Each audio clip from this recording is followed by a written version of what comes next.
Set to go, Jerry. What? Yes, please. I forgot all about that. I warmed it up in here, but then forgot that I had done that.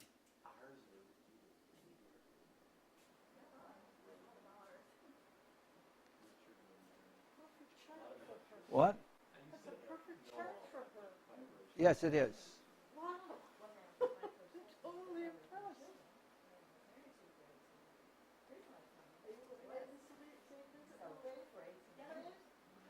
Beautiful chart for her. It is perfect. All right, what we're trying to do is we're trying to look at case 3, isolated patterns. Case 3 is when there is a trine and a square, and when the square is not within the 2 planets that are in trine. Now we have very, very few good examples. I spent hours and hours, over 3 days I spent looking for good examples, and found very few. And when I did find cases, I didn't know enough about their lives to be able to talk to them.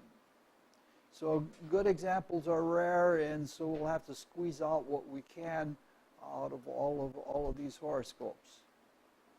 In every case, either the sun, hey bunny, or the moon is the hinge planet. All right, the first chart we have is Edna St. Vincent Millay.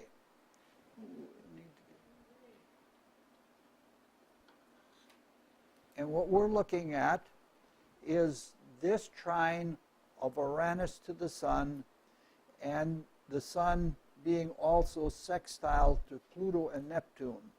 Now there is a broad, being square to Pluto and Neptune. There is a broad sextile between Venus, Neptune, and Pluto, but they're not. It's not a really good one. It's not really strong. So what we want to do is look at that pattern. Obviously, if something is going around the zodiac in normal direction, the first planet in the pattern encountered is Uranus, and then the sun, and then the last is Pluto. So by the intervals, Uranus is then the lead planet, and Pluto is the tailing planet. If we take it by degree sequence, the lowest degree planet is the sun, and then comes Neptune, and then comes Uranus, then comes Neptune, and Pluto terminates both ways. So the sun is in the first house. And since the degree sequences are usually more important than the intervals, this makes the sun be very strong. And being in the first house indicates that as a trigger, it shows that her whole life is open. Now, if we look at the patterns more closely, we see that there is a second, a case 2 in here, because you have the Mars and the moon are sextile to Mercury, and that sextile is within the square to Jupiter. So we have 2 patterns of the type we want, but the square to Jupiter is not perfect because there's an opposition to Jupiter, so you can't say that that's really a good case 2. In those, if we take this as a case 2, Mars and the moon are the lead, and Jupiter is the tail, and by degree sequences, Mars is the lead, and Jupiter is the tail. All right. And the moon is also the hinge planet for all of those. What we're looking at is the trine of Uranus to the sun. And that indicates a strong creativity. With Uranus in the 8th house and in Scorpio at the same time, what happens is that she's drawing on a hidden influence inside of herself, and she is creative because of it. She was a Pulitzer Prize winning poet, and she wrote plays, and she did all sorts of things in the arts. Now, if we take these patterns, the two patterns together, the case 2 and the case 3, the planets are mostly in the first house. And this means that everything is in the open. And it shows even that the psychological mechanisms through which she functions are also in the open. And so as a Pisces, this makes her be like a Pisces in the goldfish bowl, that everything about her life is open, and she liked it. And she was creatively exposed to the world, and if she wasn't, she exposed herself more. She was bisexual, which she thought was healthy, and it raised a lot of difficulties with conservative people. She was also, especially with the Uranus rising and the Aquarius rising and Uranus being so strong in the chart, she was also a socialist. And she thought that was healthy also. But she was sort of an unusual socialist because a lot of the socialists in her time were conscientious objectors. But she supported the country in both wars, so she broke in that way. Now, what we want to understand is the pattern, what it means in her life. Now, you wonder whether the purpose of the trine was to break down the conservative things that are dominated by the Pluto. Now, it looks like that is definitely the case, that she's bringing in new things, she's bringing in creativity to break down hardened, crystallized creativity. And I say that because the Sun is in a first trine to Uranus.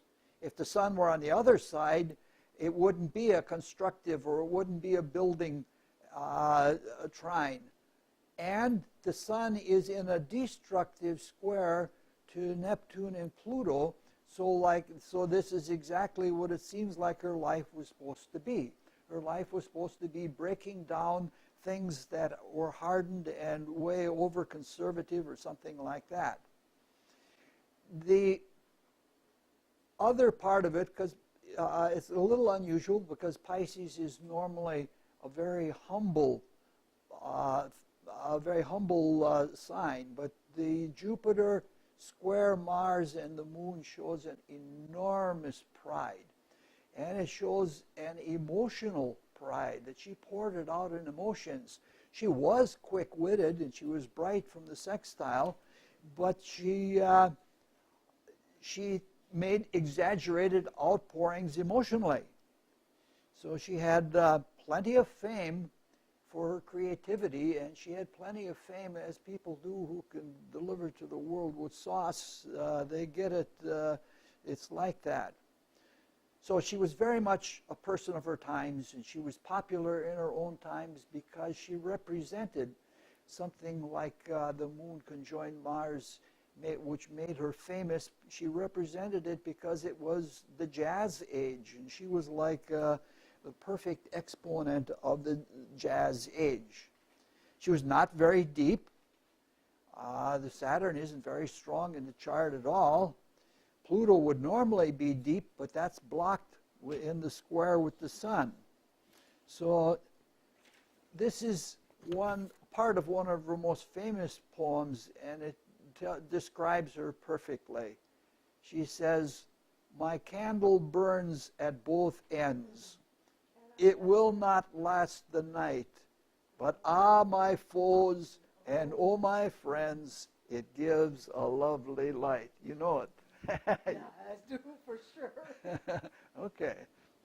All right, that's most of what we want to say. Yes? Did she die suddenly too? Or No, what happened was she had an unusual marriage. She married a man who was a feminist, and he took care of her life completely. And in taking care of her life, he ruined his own health, because they had a special place in upstate New York. that was a haven for artists of all types. In fact, That looks right. yeah, and even Mary Oliver spent 8 years living on the place. But managing all of that was too much for him. And they had an open marriage, and they had both had affairs outside of the marriage. But like many people who try to burn the candle at both ends, if there's not much there to burn, they try to accelerate by the use of alcohol. And so she got deeply involved with alcohol and had mental problems. The Sun square Neptune showed she had mental problems, and he died. And shortly thereafter, I guess a year or so later, he died. I thought maybe because of Uranus in the 8th house. No, Uranus in the 8th house is in pretty good shape. It's probably her most positive of all the planets, I would guess. All right. Richard, the 10th house are experiences with the mother, right? Yes. And the moon is also Yes. with the mother, and she's got both. Yes. Is that She had very strong interactions with her mother, but I don't remember how it went. She was born to somewhat privileged conditions. Ellen, do you remember what the conditions were of her life? No, I don't remember, but it doesn't, in the chart, it doesn't look like it was because of the trine to Jupiter of the Mars-Moon conjunction. No, that's a square to Jupiter. What? That's a square to Jupiter. Oh, it's a square. Oh, Yeah. yes, it is. Yeah. Oh, that's a little more problematic than Yeah, I'm sure that it was a tempestuous relationship. All right.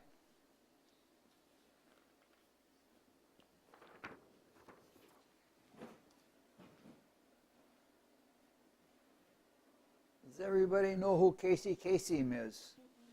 Yeah. top one? Yes. This is a very, very clear-cut horoscope.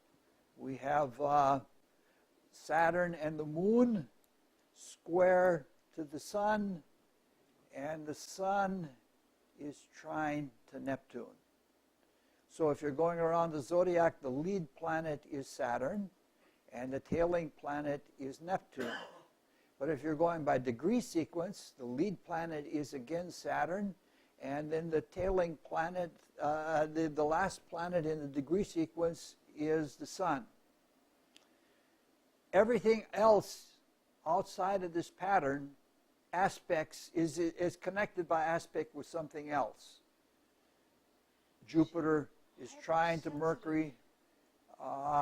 Mercury is sextile to Venus, and there's aspects with Pluto. So everything else is in one. So you might say there are just two patterns or two tendencies in this horoscope. One very big mixed up complex, and then this outside pattern. Very hard to, the outside pattern being not dominant, it does have 4 planets in, but it's not dominant compared to the other mishmash of all the other things together. It is, it's not easy to show up. We're going to see several of them like that. Now, I know very little about this man, and the biographical information that was available on the web was not very much, though there are some interesting YouTubes and various things that he participated in. So we have Saturn leading both by interval and by degree. His life was, he's a child of a Druze Muslim family that emigrated from Lebanon. And like many Mideastern people, all countries in the Mideast, the most popular destination to move to is Detroit. And they, like many immigrants, they become very patriotic. And so he served his time in Vietnam, and then he went into radio because he was fascinated with radio. Now, with Saturn in the 10th house, you very frequently have a destiny that you're supposed to be famous. And usually you are pulled into that destiny, like it or not. In his case, this, in the 10th? yes. Yeah. And the person who drew him into fame was Dick Clark. Dick Clark saw him or heard him and liked him and got him started, and eventually he had the big national top 40 countdown show. I think it was every Saturday morning or something like that. He also did Taurus is a planet of voice, having the sun and ascendant. He did a lot of work of voiceovers for cartoons and movies and things like that. Now, in the fixed sign in the 10th house, he's clearly a fated man. Saturn is square the sun, and that's usually a case where a person thinks too little of self or is unsure of self. And the moon square the sun is also unsure of himself, indecision. So he's a man of destiny, and he's a celebrity, and he's got something of a solar flare that he puts out into the world, and he gives that face to the world. But all the while, it's not clear that he knows himself. His relief was in spirit. He was a very unusual man. He just died a couple years ago, but we'll get into that in a little bit. He was sensitized by being in the public eye and being unsure of himself. He became very sensitized. And the way he responded to sensitization is he learned to turn on the charm.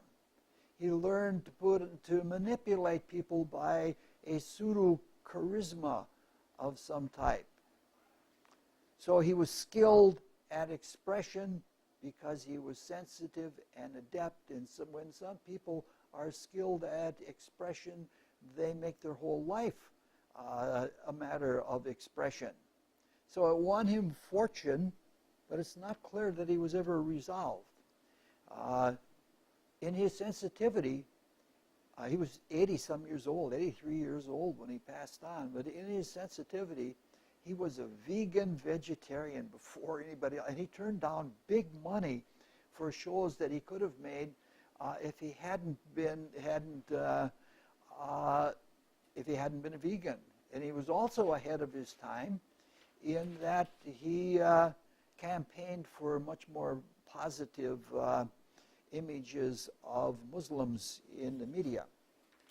So we can see then it's an insecure man and an unsure man who works out his character by manipulation, in his case through voice, and giving the appearances of being a suave, smooth person, whether he was able to do them or not. Where's the pseudo appearance in the chart? That's all right. Leave him on the floor. That's okay. Okay. What is What shows that it's a pseudo appearance? his life? Just the whole thing. Yeah, yeah. I think that the darkness was too strong in the chart for him to overcome, but not too much. All right. Just a few days ago or a few weeks ago, we celebrated the birthday of Abraham Lincoln. And the birthday of Abraham Lincoln is exactly the same day and year that Charles Darwin was born. And a couple years ago, we looked at the chart of Johnny Cash. And Johnny Cash was born on the same day and year as Elizabeth Taylor. Darwin and Lincoln were both revolutionary in science and in human affairs. And Johnny Cash and Elizabeth Taylor lived lives of tragedy and a lot of pills and all of that. This is Anouk Ami. What? This is one creative person. Yes. This is, she was born on the same day as Casey Kassim. In fact, she was born within a half an hour of him. Oh, really? Because she was born in Paris and he was born in Detroit. And so the difference is just, it's just a half an hour difference. It's fascinating when you see things like that. And what she did with it was different. Now, Anouk Ami was a famous film star. And she was famous because of her beauty.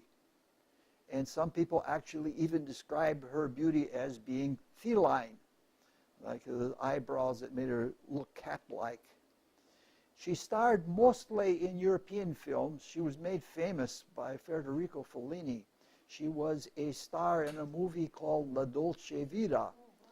And she was later in his second most famous movie, which was called 8½. And in France, she was famous for a movie called A Man and a Woman. And she did win a Golden Globe in the United States for a movie here, but I don't remember what it was. I didn't put it into the notes. Again, we have the same configuration. We have Saturn as the leader, and the tailing planet is the Neptune. So going around, finding the aspects, first you would trigger off the square, and then comes the trine. So this is one of those cases where the bad things happen first, and then they're followed by the good things. Now, both of these people were famous, but she was famous for her beauty, and she was famous for her positivity. She was an exceedingly positive person. I don't know what to say even, even more in this. And the way it works out, with Casey Kassim, he was unsure of himself. And what he did basically is used his talent, the Sun trine Uranus, to produce an image.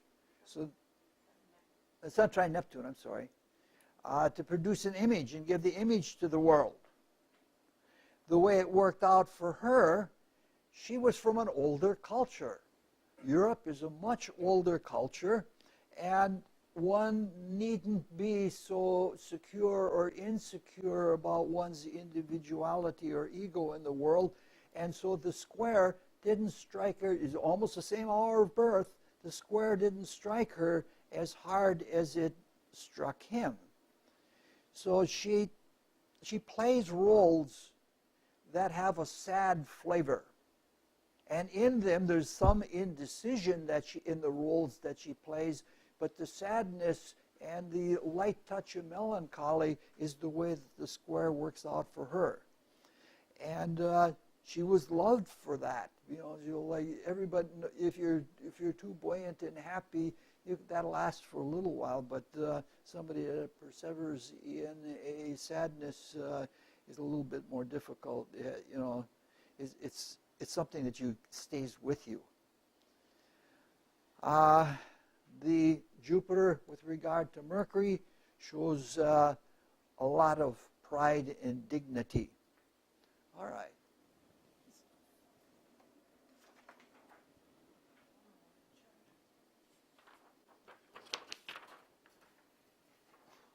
I think one of my former students, it was interesting when I... Thank you for finding, near the same time, but in a different... Yeah. That's amazing. All right. Go. Everybody knows who this is. And I believe that this was submitted to the astrologer's database by somebody who used to be a student of mine back in 1969. It turns out that she hung around in the state and in Madison after she graduated from college. In fact, her own horoscope is in there. I saw it. This was unusual. This time going through the database, I ran into a couple of people that I know. One is an astrologer from San Diego. He was on the database. All right, this is the former governor of Wisconsin. And historically, in the last century, Wisconsin is a state that swings back and forth between the Democrats and the Republicans. When I was young, the senators were Alexander Wiley and Joe McCarthy, and both were strongly Republican. Then for most of my middle years, it was Gaylord Nelson and William Proxmire, who were both Democrats. And the governor's office also swings back and forth. It isn't always solidly in one camp or the other. But when the Republicans are governors, or when they can control the capital either through representation or through administration, they're not typical of the national Republicans. Both of them like to have tax cuts, but they handle tax cuts differently. The national Republicans like to give the tax cuts to the rich, and the state Republicans like to give refunds to all the people in the state. But because the refunds go out, the amount of money that's in the public kitty goes way down. And so after an administration that has been both fiscally tight and has given refunds, the revenue of the state is usually in very bad shape. And the governor that gets the office after that kind of administration has a really hard time. They're almost always one-term governors. And Anthony Earl was just that. He was a one-term governor. What we're looking at is Jupiter conjoined the moon, trine to Mercury, and then the second part of the case 3 is the squares to Pluto. So we have a double trine, or it's actually a quadruple trine if you get to it, and a double square. 2 squares, 4 trines. The Jupiter part shows what he really was. He was very, very affable. He was really a likable guy. Of all the governors I've lived under, he was the most likable guy of all. And Jupiter trying the sun alone is enough to do that, but with all those other planets in there, it's a surefire thing that he's going to be, a cheery, lovable guy. You could go down to the tap after hours and you'd find him playing cards with the rest of the guys and things like that. The square was his undoing, or it was his difficulty in life. How it works out, I believe that this is one of those cases that the person was born before the recorded time. It says he was born at 8:04 a.m. I would believe something more like 8 or 7:56, because usually by the time they write the time down, it's a little later than when the birth actually occurred. And since nurses are not astrologers, they usually don't write things down exactly, especially they don't even know the exact moment the first breath takes place. The reason I say that is because if he were born just a few minutes earlier, Jupiter and the moon would be in the 8th house. They happen to rule, Jupiter rules the 8th house anyway, and personal funds are the 2nd house. But shared funds, like the government kitty, are the 8th house. And so he had to use his positivity in order to deal with the fiscal crisis that was in the state when he took office. And what it was is he instituted very good programs. He was sort of a Wisconsin Democrat, which is an unusual Democrat. He was along the Proxmire mold. He was socially liberal, but fiscally conservative. So he instituted good programs, but that wasn't enough, and he had to make cuts. And when he made cuts, he had to confront the unions. And Scorpio is in the 6th house. Pluto rules Scorpio, and the Sun and Mercury are square to Pluto. So he had confrontations and battles with unions.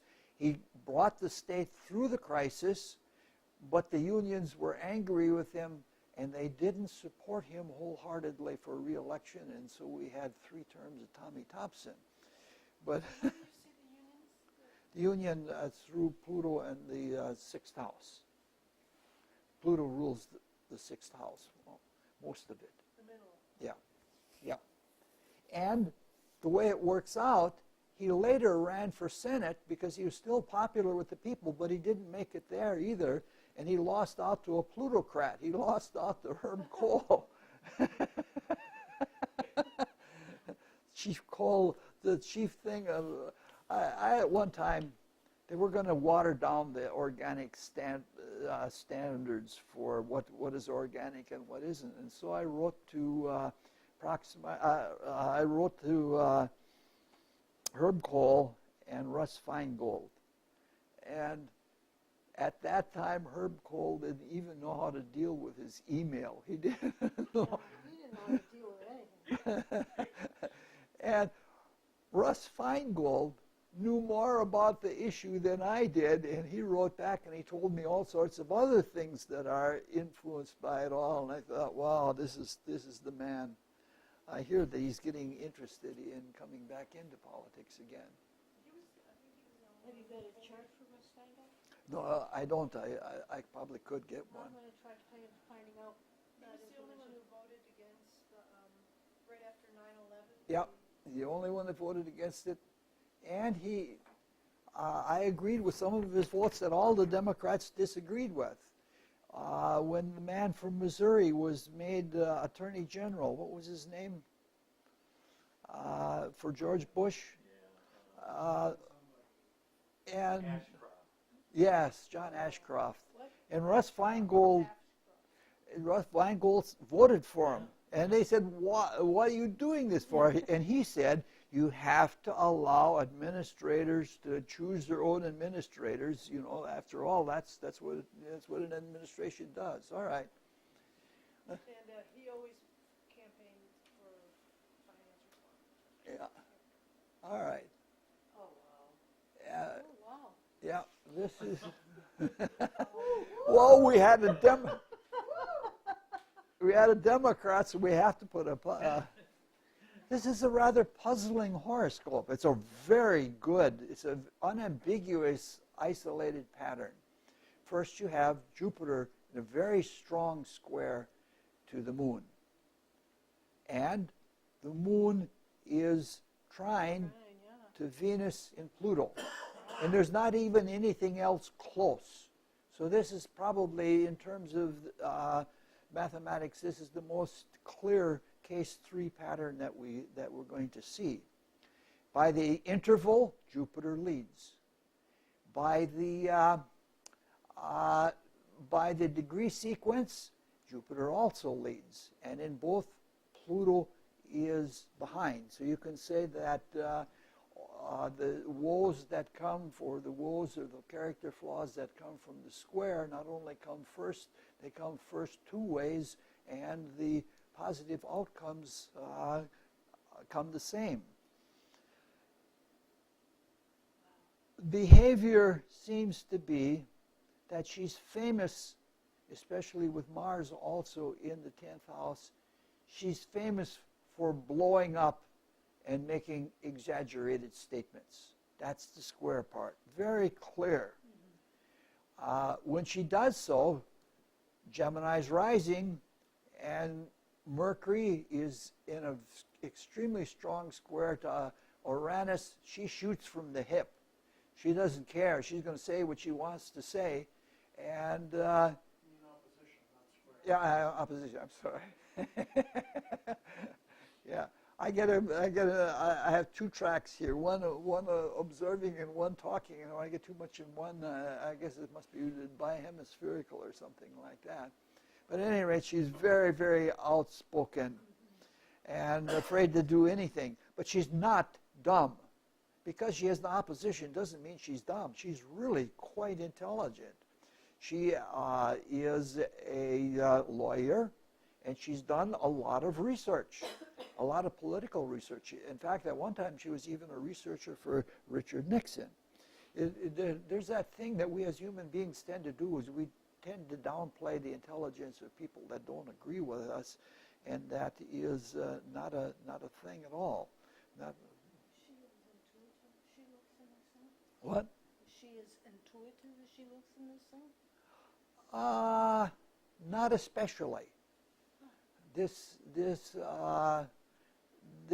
What happens is this pattern dominates so much of her life.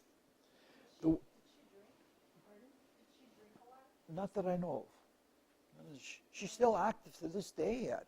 And she hasn't burned out any brain cell, too many brain cells if she has. She's most famous for her conservative view of women, which is where the trine comes in. Moon trine Venus is very feminine, and Pluto means almost reactionary about, so she's very pro-woman, but she's anti-feminist. Anti-feminist. And she fought the Equal Rights Amendment. And she's blatantly outspoken as anti-homosexual. Where's the hypocrisy? Because she's profoundly hypocritical because she's a lawyer. She was always out of the house, and just telling women they should be at home and doing. Yeah, I think she just gets carried away emotionally. That's what the whole business is. You find that the moon square Jupiter, it's uncontrollably emotional.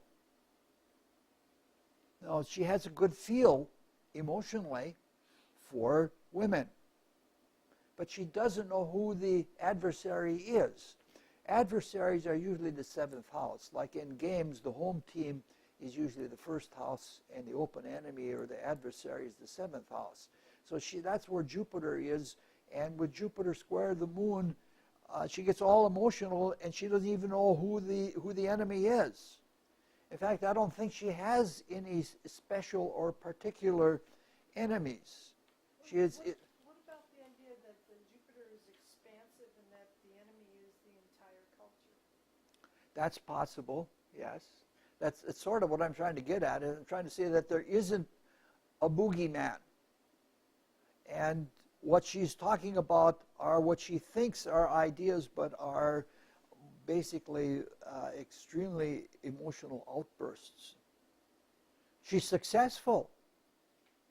She is successful because it's been 40 years now, and the ERA has still not been ratified.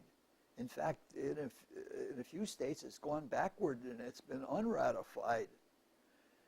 On the other hand, her views about homosexuality, that's no longer present. Homosexuality is basically now almost the law of the land. Now, the thing is, in her emotionalism, she can't differentiate two things. She can't differentiate homosexuality from civil rights of homosexuals. It's all the same to her. And so she has this big thing where you think that, well, if the ERA passes, we'll have homosexuals in our bathrooms because they'll all have to be unisex and all like that. You can see what happens when people get emotionally carried away like that. She is very much the stereotypical woman.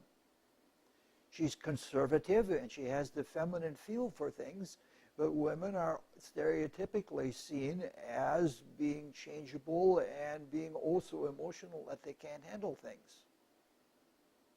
So a lot of this seems to be due, the fourth house is she has very subjective points of view. She may have excellent moral views for herself, but they're very, very, very subjective. So if I were to sum her up in one sentence, and I'll have to read this because it's a little tricky to say, what you see that is correct or what is right does not make what you don't see correctly wrong. And that's basically what her whole life is like. All right. So she is a winner. In fact, in most of these things, the trines win out overall. Anthony Earl was successful, but he couldn't continue with success in the situation. But the trines do seem to be stronger as far as looking so far. This is the way the pattern plays out. I don't know how to say it any other way. All right. Did you say Mars in the 10th house is a sign of famous? Well, she's famous for outbursts. She said for the 10th house is fame. Yeah. blowing up. Yeah. All right.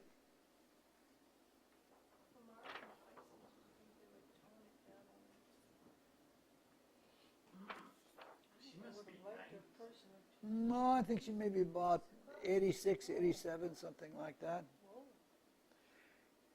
Edwin Muir. At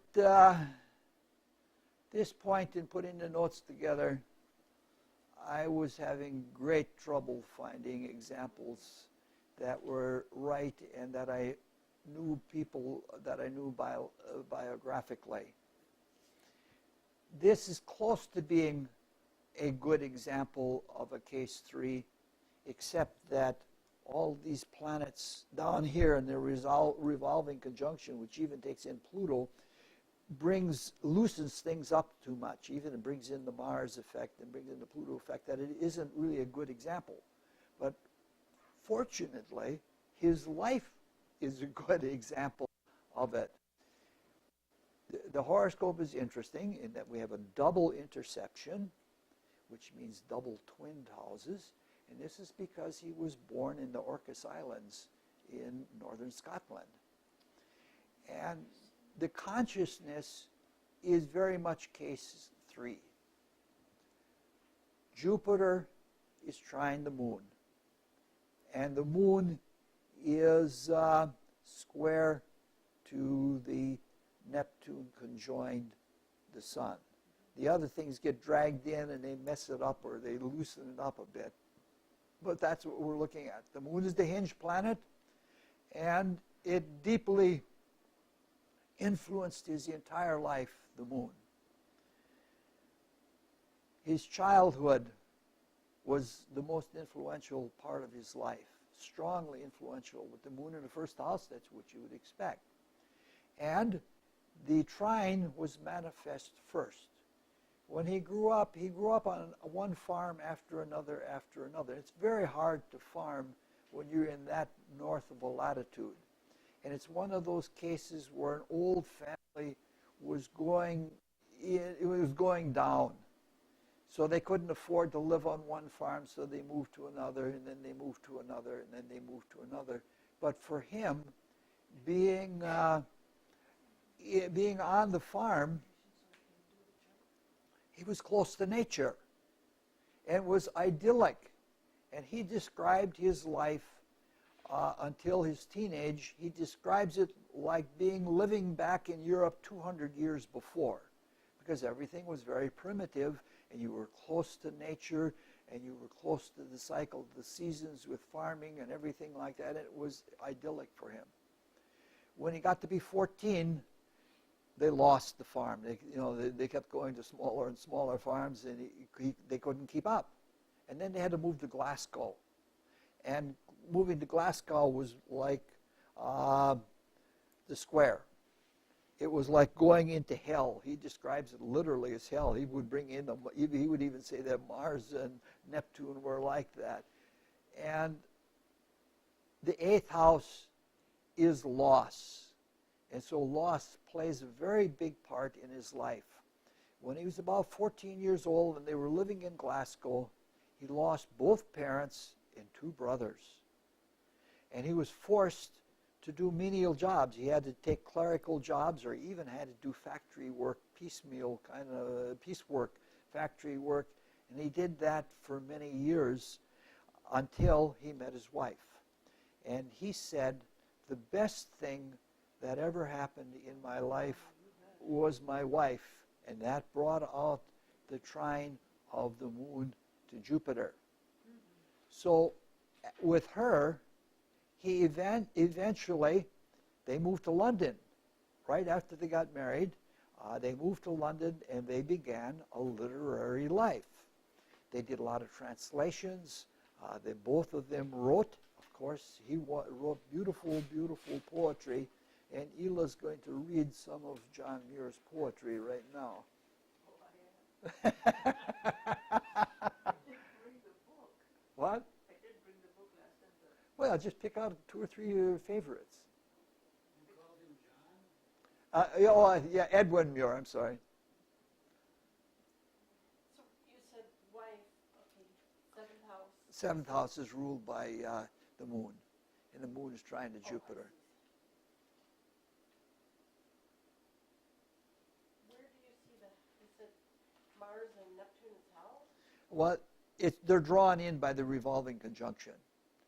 And the square to the moon makes it hell-like to him. We have a little bit more to go. You'll see more of that square. Okay.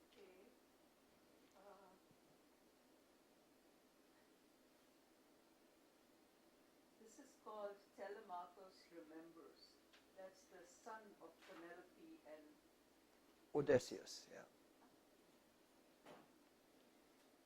20 years, every day, the figures in the web she wove came and stood and went away. Her fingers in their pitiless play beat downward as the shuttle drove.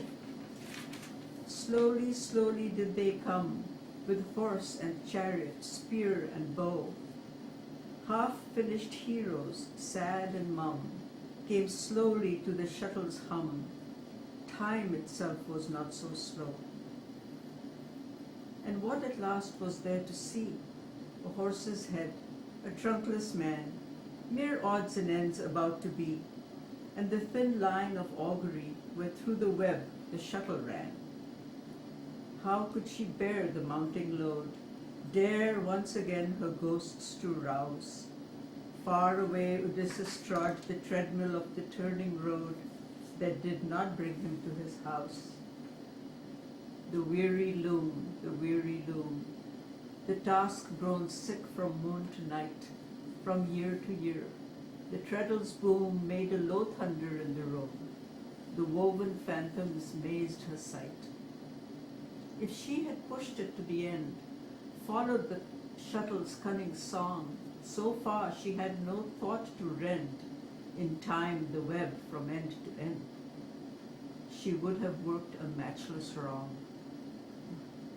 Instead, that jumble of heads and spears, forlorn scraps of her treasure trove, I wet them with my childish tears, not knowing she wove into her fears pride, fidelity, and love.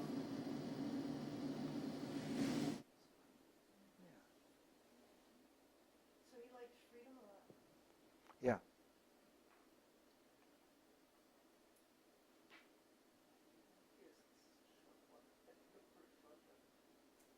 This is called the debtor. I am debtor to all I am bounden, to all am I bounden. Fellow man and beast, season and solstice, darkness and light, and life and death. On the backs of the dead, see, I am borne, on lost errands led, by spent harvests nourished. Forgotten prayers to gods forgotten bring blessings upon me. Rusted arrow and broken bow, look, they preserve me here in this place. The never won stronghold that sank in the ground as the years into time, slowly with all its men steadfast and watching, keeps me safe now. The ancient waters cleanse me, revive me. Victor and vanquished give me their passion, their peace, and the field. The meadows of Lethe shed twilight around me. The dead in their silences keep me in memory, have me in hold.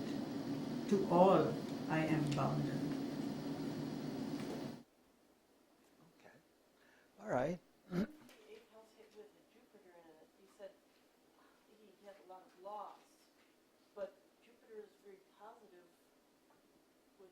Wouldn't that be more positive? Will you repeat that again? Sorry. He lost his parents Yes. he's Yes. significant eighth house, but there's Jupiter in there. Isn't that protective? Yes, but I don't know I didn't work the chart up to see under what conditions it was that he lost the parents. I don't know. I'd have to know more to be able to say. That Jupiter could be both. What is that? It can be both. It can be largesse, but it can be really bad. Yes, yes. Oh, it just means plentiful. It can be plentiful loss. All right, but at any rate, the pattern stayed with him all of his life. First there was the Eden-like condition of pastoral, and then there was the struggle with all of the sort of realistic things of the industrial age that he struggled with. And he had so much struggle with it because when he first got involved with literature, he got involved with things like Kafka and really bizarre, dark, twisted things. And that occupied him because he was still coming out of the time of the living, working in the factory and such. And this stayed with him all of his life until the very end of his life.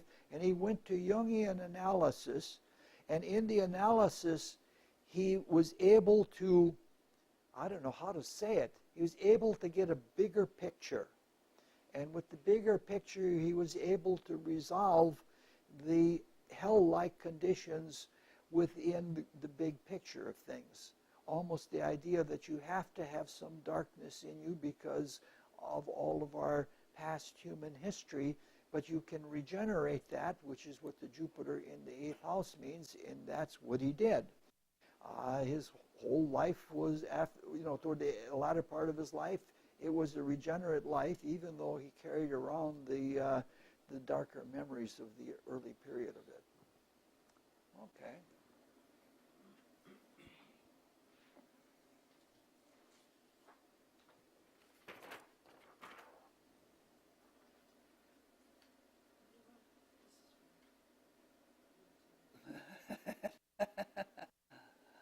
All right. Everybody knows who Deborah Winger is. Oh, wow. Yeah. Oh, like the Neptune on the 7th. That's right. Yes. Jupiter Uranus. Now this is a very different thing than working with John Muir. In John Muir, his whole life is defined by the case 3 pattern. In this horoscope, or in this life, it's very hard to find the influence of the case 3 pattern. In this case, the leading planet by interval is Saturn, and you go around the zodiac and you run into the moon. And then you go around, these are trine, and then you go around and you run into the square with Mercury. Clearly defined pattern, the whole pattern within 45 minutes or something like that. But everything else is in all kinds of things. The sun is square to Pluto, the sun is sextile to Uranus and Jupiter, Mars is sextile to Pluto, and there's something more. And then Neptune interacts with all of those planets also. And that's a complex, and that's a strong, well tied together complex. It's gigantic. But the trine and square that we're looking at is like a little side game.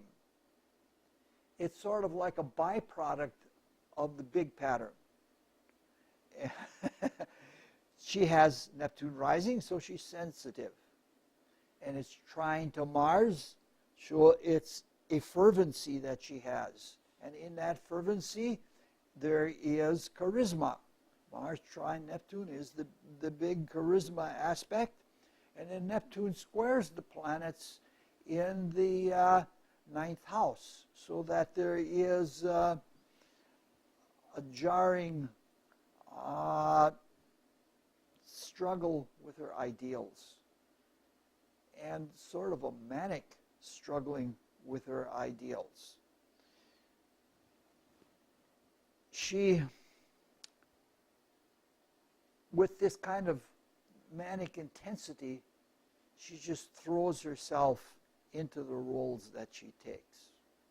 But when she does that, she's not out of control, because control is, one of the control planets is Saturn, and the other one is Pluto. And Pluto sextiles Mars, and Pluto squares the moon, and the Saturn is trying to the moon, so there's control. But the Pluto being square to the sun is a type of controlling that isn't usually pleasant. And it's a second square, it's a destructive square, so the she's always challenging powers, and she's always challenging authorities. Her childhood, she was born in a very strictly Orthodox Jewish family. And she struggled with the power of Judaism. In her career, she has struggled with Hollywood executives, and even in her partnership, she was in a partnership with a senator. And she was always battling power. Most of the emphasis in the struggles has always been on idealism, because she's really very much of an idealist. Now, emotions are very strong in this character, because if we look, there's a lot in Cancer, Taurus, both Pisces, Scorpio, all of those are emotional. And there are a few planets in air, but they're not really mentalist kinds of planets. So her struggle is freeing herself from control. She has to deal with the emotional. This isn't just a religious conservatism. It is, there are certain things that are proper. And emotionally, you're supposed to be this way. But a human being cannot take that much strictness all the time. We're human. And so what happens is she gets relief from the square. And every now and then, she just goes on an emotional, mental, I don't know how you say it, she just goes on a buzz. And she just runs off. It isn't violent, but she just runs off in this kind of emotional. I wouldn't even be a bit surprised if there weren't a laughing jag or something like that in it, just to have a little time so that there is freedom from all of the control. The ideals that are indicated in the ninth house and that there are struggles over, those are there permanently. Ideals are transcendent, and you stay with ideals for forever and forever. But in her personal life, see, most of the big complex, Neptune, Pluto, Jupiter, Uranus,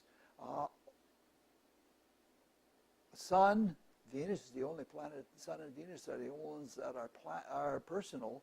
It's the big planets, the societal planets. But everything here, the square, is between personal planets, the Moon and Mercury. So, like, if she wants to get free, it has to be on a personal thing. So she just has to go blah, blah, blah, blah, and just let it all run out. The thing that I don't know, and I couldn't get biographical information, is that the key is the fifth house. And there's nothing that you can get any of the little things that she did in her life with her children. Because in her children would be where she would most be able to run off and try to give them a freedom that she didn't have herself. I suppose we're running late, huh? I didn't expect it was going to last this long.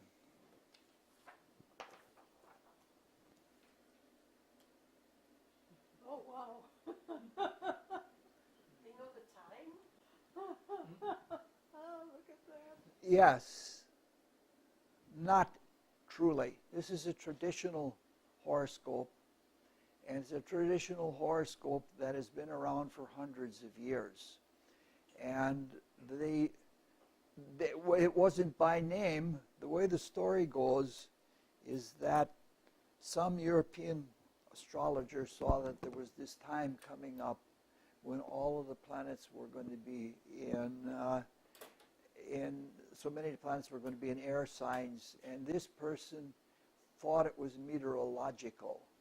And this person predicted that there was going to be a great wind that would sweep across Europe and Asia. And somehow they settled on this time. And it works. I can't, you know what I mean? All right. We call him Genghis Khan, but that's a title. His real name is Temujin. Temujin. Yeah, Temujin. Temagun. No, Ugin. Temujin. Temujin. Temujin, I don't know. But at any rate, he is the emperor of the largest empire known to history. The whole horoscope is basically a case 3 pattern with a couple singletons on the outside, the moon and Uranus. Everything else is a case 3. It's very difficult to determine a degree sequence. We can see that by the intervals that Pluto leads off. But the stellium, which is the crux, the Neptune wins out. It's hard to talk about something like this. All of the components of the pattern in the whole horoscope have to be taken as a single thing. Now, this fits his life in that from childhood on he was involved with tribal family conditions. Actually, in Mongolia at that time, there were the Khans, and there were the Tatars, and there were the Mongols, and there were several other unnamed or little-known groups. And it was a society of warlords. Warlords were always fighting. And when he was a young child, 7 or 8 years old, his father was killed in such a battle. And by the time he was 10, he was wanting to take over the family clan. That is very, very young. Now, it's always a matter, what he understands is a matter of vying for power. And so the square that is in the center of the stellium of Saturn, Jupiter, is a vying for power. And it's dark and he's willing to do it. Now, Sun and Saturn square to Pluto. Sun and Saturn are the center of the stellium. So he was careful. He was self-centered. He was careful, which is what you'd expect from Sun Saturn. And that's the way he conducted himself. He was not always the attacker. He wasn't necessarily a counterattacker, but he would wait until the right time, and then he would go forward. Now, all of that sounds very much like Sun and Saturn. Let me bide my time. Now, he was cruel and brutal, but not as much as many of the other warlords were. One tribe overcame another tribe, and all of the young men that were in the tribe that was overcome were put into barrels and boiled to death. Yes, and this was that Republican attitude.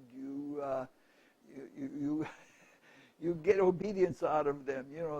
The violence is the best deterrent to something harsh going on. He was basically successful. And the reason he was successful has to do with the trine. He made alliances. 7th house is alliances. He made alliances between the different tribes and families, and he didn't always have to go to war. In fact, he even used the family to his advantage by doing it in such a way that if he saw that there was a tribe that stood in his way of occupying an area, he would go to that tribe and he would ask the lead tribesmen, would you like to be adopted into my family? And so his mother was willing, and so he had a huge adoptive family, and there was an alliance because of that. So he was very, very crafty. You can see that the trine worked overall.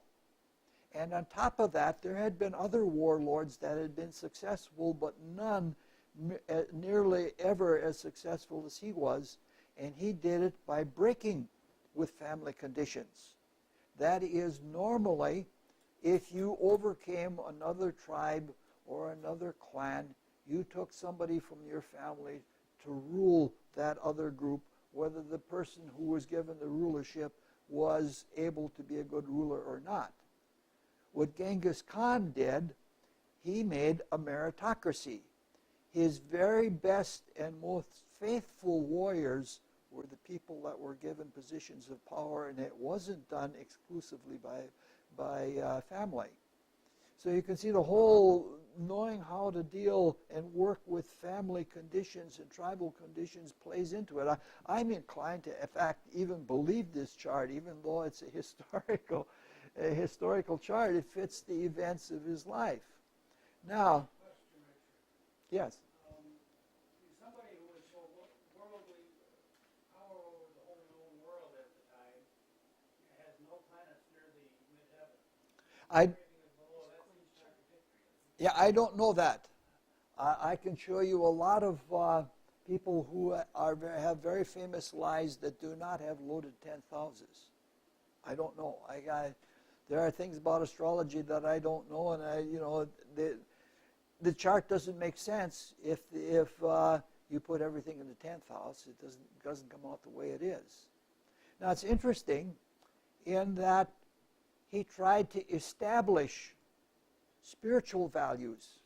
Again, when he was successful, he tried to establish spiritual values, and he was very open-minded. He was open-minded to all of the religions. He was open-minded to Christianity, Islam, everything he was open to. Buddhism, I think his strongest influence was with Buddhism, and he even had some of the local magicians at the time. Now, we can't do a degree sequence on this because it's too hard to tell what begins where. I suppose you could say that that Jupiter begins everything, and that's what touches everything off. But it doesn't make any sense to me. That's all I've got. Next time. Interesting, so many planets in Libra would make for more peaceful. Yes. Well, Libra is not necessarily a sign that is always only peaceful. It can be pretty fierce. The whole sport of wrestling is ruled by Libra. And that is because in wrestling, you are in constant touch with your opponent. And when you're in touch with him, you try to use his energy against him. And that's a whole Libra kind of idea. And I imagine that might have been his strategy in warfare also. I have friends that were big-time wrestlers when they were in high school, and they have the sun in Libra, with even more trines than Genghis Khan. Well, that's all we have. Next time we'll look at case 4s.